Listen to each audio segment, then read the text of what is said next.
Good morning, folks. Reloading Bench back with you once again on this beautiful weekend morning. We are going to do a saw bake-off.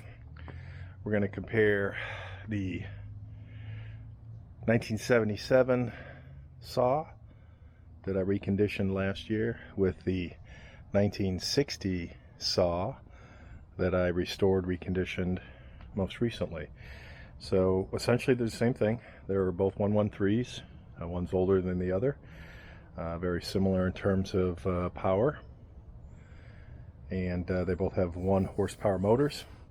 I'll actually do 2 things with this one. I'm going to do a cross cut and a rip cut on some wood that we have hiding over here in the corner. And that is going to be done twice. Once to do it without the dust collection to see what it looks like underneath the cabinet, and then hook up the dust collection and see what happens.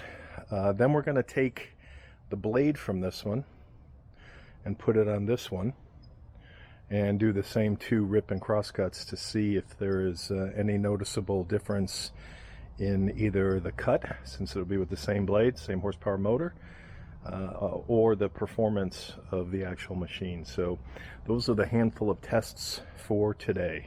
More to come. All right, there is our sacrificial piece of redwood. There's the saw blade. Get a good look at that because that's going to go between both saws. And this is what the inside of the cabinet looks like. Relatively dust-free at the moment. All right, let me set up for cutting. All right, this will be the cross cut.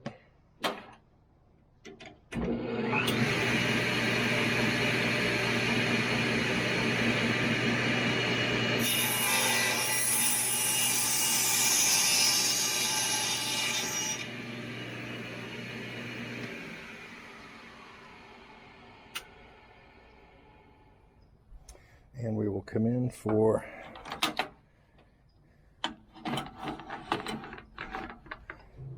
the rip. Again, this will be another very light pass.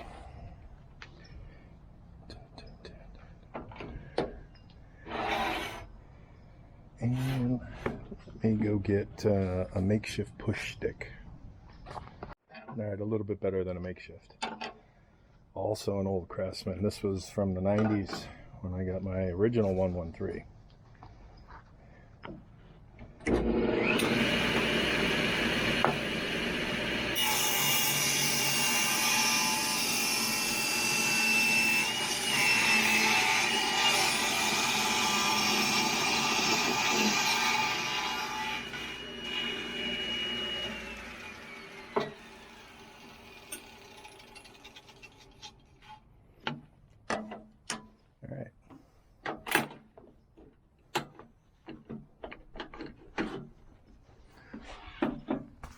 Clean cut. Oh, that's a beautiful cut. All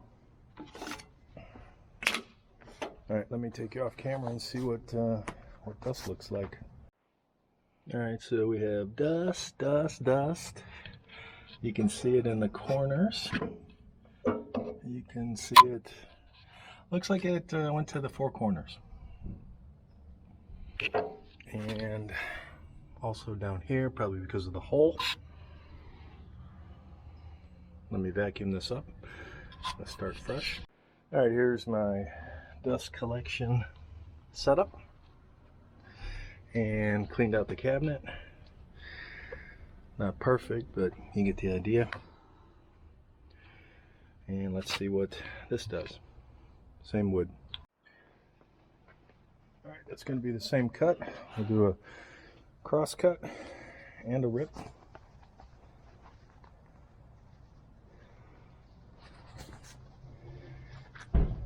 Turn on the vacuum.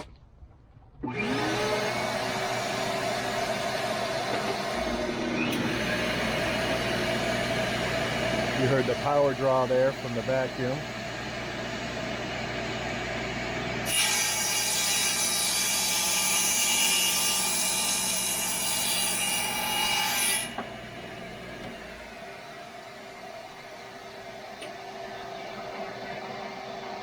leave the vacuum going, and I think we'll cut the same side.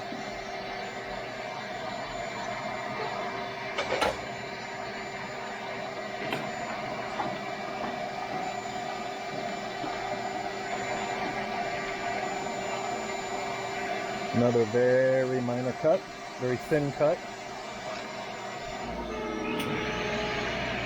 I think we'll have to put the saw on a separate circuit.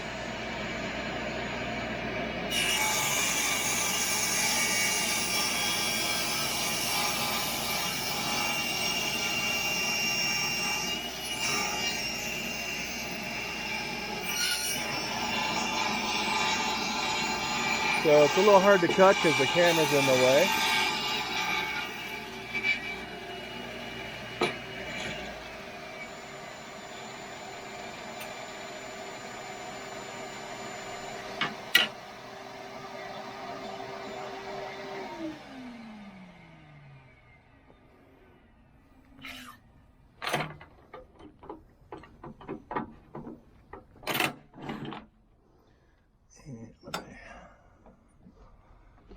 Actually, we're going to remove this blade. Alright, let me take you off camera and see what the dust looks like. Moment of truth. The back of the saw looks better. And I'm going to say it's marginal. The bottom of the saw is clean. Yeah, I'm going to say either maybe not enough suction on this particular vacuum or so-so dust collection. So I'm going to say not necessarily a win, not a loss, but not enough to make a difference. All right, we're going to pop this blade and we're going to put it on this one. Let me show you the blade. Well, you can see it right there. It's a lot more teeth. So we'll swap this out and be back in a few. All right, we have the blade installed. There's the previous blade. And I have a bag in here that catches a lot of the sawdust. Not all of it, some of it still escapes down into the bottom here. But love the hold down clamp. So we're going to do the same thing. One cross cut and one rip. All right, here we go with the cross cut.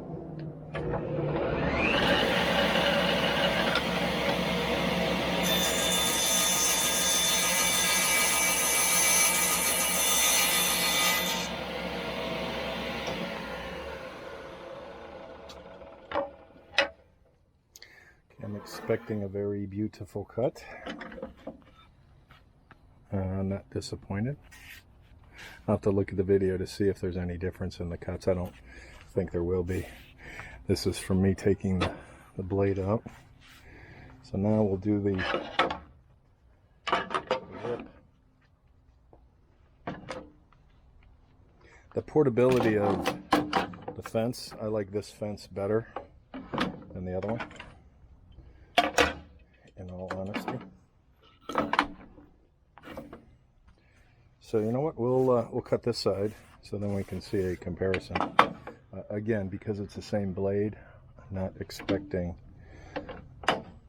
anything unusual.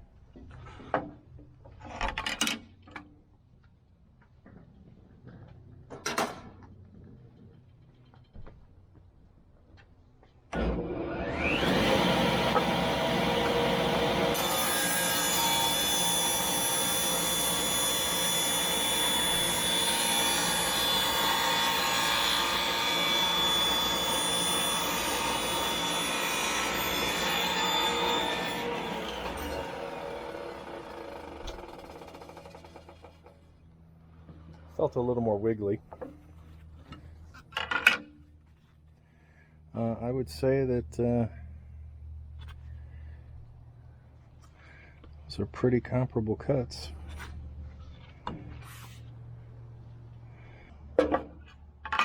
Tough choices.